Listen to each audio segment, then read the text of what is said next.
In the past few days, a media uproar started over the visit of Sheikh Hamza bin Nasser of Qatar to the pyramids of Meroe in Sudan.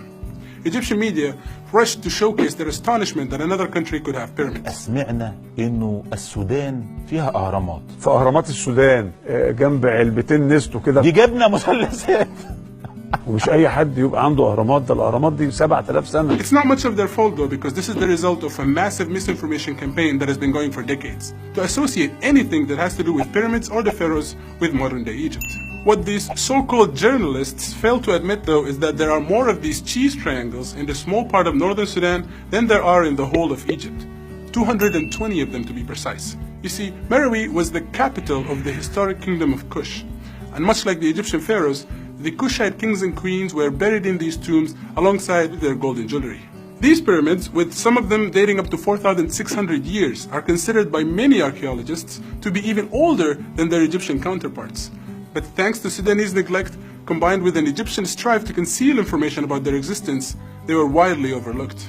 Although it is frustrating for Egyptian media to try to demolish and obliterate all Sudanese history and culture, it's not unprecedented. Over and over again, Egyptian journalists have been falsely claiming that Sudan was occupied by Egypt. Some went even as far as to eradicate all Sudanese history by claiming that Sudan is an extension of the Egyptian state. الأراضي السودانية بالكامل كانت تبع مصر.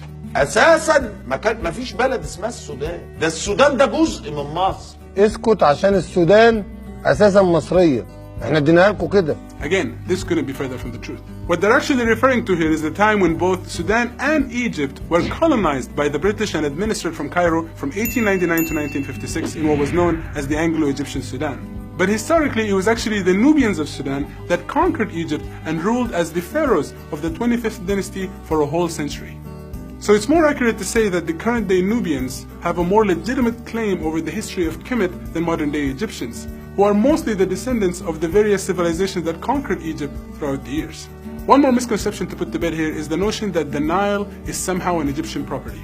While it's true that Egyptians have always flourished alongside the banks of the Nile, and the Greek historian Herodotus wrote that Egypt is the gift of the Nile, this legendary river is actually formed in Khartoum and runs its longest course in Sudan. Sudan is a rich country, both geographically and historically, and any attempt to deny that will only portray your ignorance, Mr. Journalist.